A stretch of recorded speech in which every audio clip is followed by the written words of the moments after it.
और अपने सामने इतना अच्छा खाना देखकर वो तुरंत ही केडा के पास पहुंच गई। पर जैसे ही वो केडा को खाने के लिए आगे बढ़ी तो उसे तुरंत ही होश आ गया और उसने एक ही बारी में चील को पकड़कर खुद से दूर कर दिया। अपने आप को उस चट्टान पर देखकर केडा बहुत घबरा गया और उसने मदद के लिए जोर जोर से टाओ का नाम चिल्लाना शुरू कर दिया। पर जल्द ही उसे एहसास हो गया कि उसकी मदद करने के लिए वहाँ कोई नहीं था। पर केडा ने भी सोच लिया कि वो इतनी आसानी से मरेगा तो नहीं, इसीलिए उसने लटक कर नीचे उतरने का फैसला किया। इस कोशिश में उसका पैर भी फिसल गया, पर सही समय पर उसने चट्टान को फिर से पकड़ लिया और अब उसके पास नीचे से कोई सहारा नहीं था और वो ज्यादा देर तक सिर्फ अपने हाथों के बल लटका तो नहीं रह सकता था, इसीलिए उसने पूरी जान लगाकर उस चट्टान को पकड़े रखा। कुछ देर बाद उस जगह पर बहुत तेज बारिश होने लगी और देखते ही देखते नीचे इकट्ठा हुए पानी ने एक नदी का रूप ले लिया। केडा का मानना था कि अपनी जान बचाने का उसके पास आखिरी मौका है और इसीलिए उसने बिना कुछ सोचे नदी में छलांग लगा दी। और जब अगली सुबह उसकी आंख खुली तो वो एक सुनसान जगह पर था, पर तभी उसका ध्यान अपने पैर पर गया जिसे वो हिला तक नहीं पा रहा था। जूते उतारने पर उसने देखा कि उसके पैर की हड्डी हिलने की वजह से उसका पैर काफी ज्यादा सूज रखा था। उसने तुरंत ही 2 पत्थरों की मदद से अपने पैर को सहारा दिया, जिसके बाद वो सबसे पहले अपनी हिली हुई हड्डी को वापस अपनी जगह पर लाया और फिर उसने अपने जूते पर लकड़ी लगाकर चलने के लिए अपने पैर को सहारा दिया।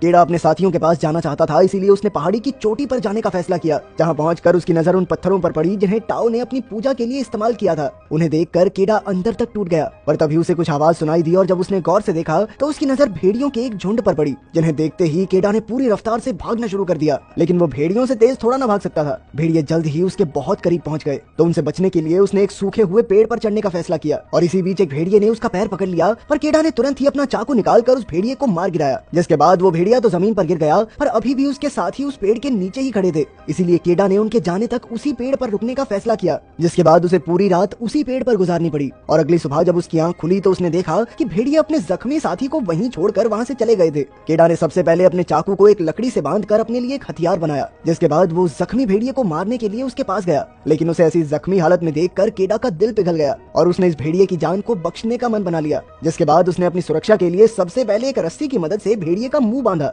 और फिर उसे अपने कंधे पर उठाकर एक गुफा की ओर चल दिया, जहाँ पर उन्होंने जैसे तैसे रात काटी। अगली सुबह केडा कुछ जड़ी बूटियां तोड़कर अपनी चोट पर लगा ही रहा था कि तभी भेड़िए ने अपने मुंह पर बंधी रस्सी खोल दी। ये देखने के बावजूद भी केडा शांति से बैठा रहा और थोड़ी देर बाद उसने भेड़िए को पानी देने की भी कोशिश की और वो भेड़िया अपने दांत दिखाकर केडा को डरा रहा था। लेकिन केडा ने फिर भी अपने आप को शांत रखते हुए उसे पानी देने की कोशिश की और केडा के इस बर्ताव को देखकर वो भेड़िया भी शांत हो गया, जिसके बाद उसने केडा के दिए हुए पानी को भी पिया। ये देखकर केडा काफी खुश था और थोड़ी देर बाद उसने भेड़िए के चोट पर चिपके हुए कीड़े भी हटाए और उन्हें भेड़िए को खाने के लिए दे दिया। पर वो जानता था कि उन्हें जिंदा रहने के लिए शिकार करने की जरूरत है और अपनी इसी जरूरत को पूरा करने के लिए वो अगले दिन एक खरगोश का शिकार करके लाया और जब वो उसे पकाने के लिए आग जलाने की कोशिश में लगा हुआ था तभी उस भेड़िए ने आगे बढ़कर उससे खरगोश को छीनने की कोशिश की। पर केडा जानता था कि भेड़िए को काबू रखने के लिए उसे खुद को ज्यादा ताकतवर दिखाना पड़ेगा, इसीलिए उसने तुरंत ही भेड़िए को डराकर पीछे कर दिया और अपनी ताकत दिखाने के लिए उसने जमीन पर पड़े खरगोश को दांत से चबाना शुरू कर दिया, जिसे देखकर वो भेड़िया चुपचाप अपनी जगह पर बैठ गया। उस रात केडा ने कई दिन बाद खाना खाया और वहीं दूसरी तरफ वो भेड़िया चुपचाप बैठकर केडा को देख रहा था। थोड़ी देर बाद केडा ने उसे भी खाना दे दिया, पर उसने बाद भेड़िए को साफ साफ जता दी कि उसे खाना खाने के लिए केडा की इजाजत की जरूरत है। अगले कुछ दिनों तक आराम करने के बाद केडा ने बर्फ गिरने से पहले वापस अपने घर जाने का फैसला किया, पर वो उस भेड़िए को अपने साथ नहीं ले जा सकता था, इसीलिए उसने भेड़िए से अपने परिवार को ढूंढने को कहा। लेकिन वो भेड़िया वहाँ से हिलने के लिए तैयार ही नहीं था, इसीलिए केडा ने उसे वहीं पर छोड़कर अकेले घर जाने का तय किया। पर उसके बाहर निकलते ही भेड़िए ने धीरे धीरे उसका पीछा करना शुरू कर दिया। थोड़ी देर तक ऐसे ही चलने के बाद केडा ने परेशान होकर भेड़िए को भगाने के लिए एक लकड़ी उसकी तरफ फेंकी, लेकिन डरकर भागने की बजाय वो भेड़िया उस लकड़ी को उठाकर केडा के आगे भागने लग गया। इससे पहले कि केडा कुछ समझ पाता उसकी नजर पास ही में खड़े कुछ जंगली सुअरों पर पड़ी, जिन्हें देखते ही भेड़िया पूरी रफ्तार से उनकी तरफ भागा और वहीं दूसरी तरफ केडा डर के मारे अपना भाला लेकर खड़ा हुआ था। और जैसे ही वो जंगली सुअर भेड़िए से बचने के लिए केडा की तरफ भागा तो केडा उसे मारने की बजाय चुपचाप देखता रहा, जिसके चलते वो सुअर भागने में कामयाब हो गया। यह देखकर भेड़िया काफी ज्यादा निराश था, क्योंकि केडा की गलती की वजह से अब उन दोनों को खाना नहीं मिलेगा। पर थोड़ी देर बाद उन दोनों के बीच समझौता भी हो गया और केडा ने उस भेड़िए का नाम अल्फा रखा। अगले कुछ दिनों में अल्फा की मदद से केडा काफी अच्छे से शिकार करना सीख गया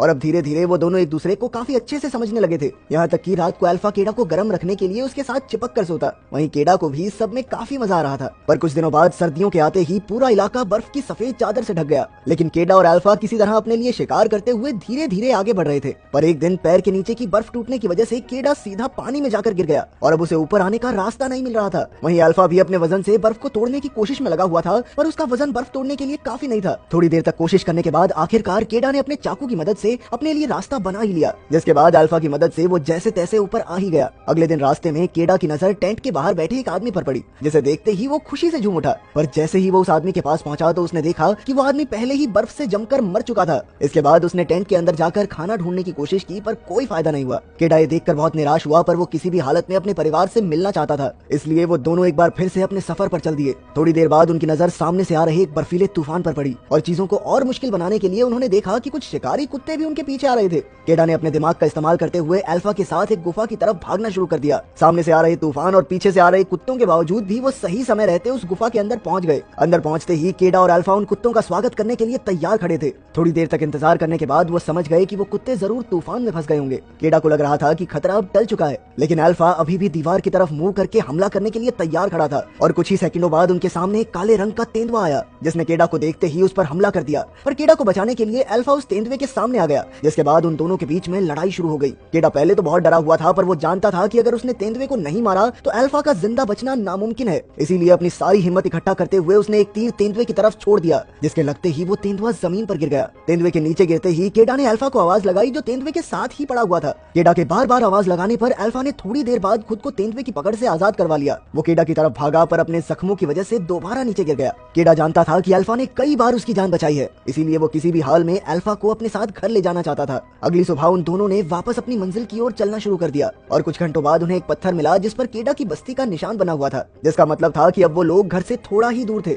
अब धीरे धीरे अपने जख्मों की वजह से अल्फा के कदम कमजोर होते जा रहे थे और थोड़ी देर बाद वो बेचारा नीचे गिर गया। केडा चाहता था कि अल्फा किसी भी तरह उसके साथ घर पहुंच जाए, लेकिन अल्फा के चेहरे को देखकर वो समझ गया कि अब अल्फा अपने पैरों पर नहीं चल सकता। लेकिन वो इतनी जल्दी हार मानने वाला नहीं था, इसीलिए उसने अल्फा को अपने हाथों पर उठाकर आगे बढ़ने का फैसला किया, जिसके बाद वो इसी तरह रात भर चलते रहे और अगले दिन भी उन्होंने अपनी हिम्मत के भरोसे कई सारे पहाड़ों को पार किया और आखिरकार एक जगह पर पहुंचकर केडा को अपनी बस्ती दिखाई दी। वो अल्फा को अपने हाथों में लेकर सीधा उस बस्ती के पास पहुंच गया, जहां पहुंचते ही वो नीचे गिर गया। टाओ केडा को अपने सामने जिंदा देखकर काफी हैरान था और उसने तुरंत ही अपने बेटे को पकड़ लिया और तभी केडा की माँ भी वहां पहुंच गई, जिसने अपने बेटे को दोबारा देखने की उम्मीद ही छोड़ दी थी। केडा भी अपने माता पिता को देखकर बहुत ज्यादा खुश था, पर तभी उसने अपने पिता को किसी भी हालत में अल्फा को बचाने को कहा, जिसके बाद वो बेहोश हो गया और जब उसकी आंख खुली तो उसे पता चला कि अल्फा ने कई सारे बच्चों को जन्म दिया था, जिसका मतलब ये था कि अल्फा असल में एक मादा भेड़िया थी, जो अपने पूरे सफर में पेट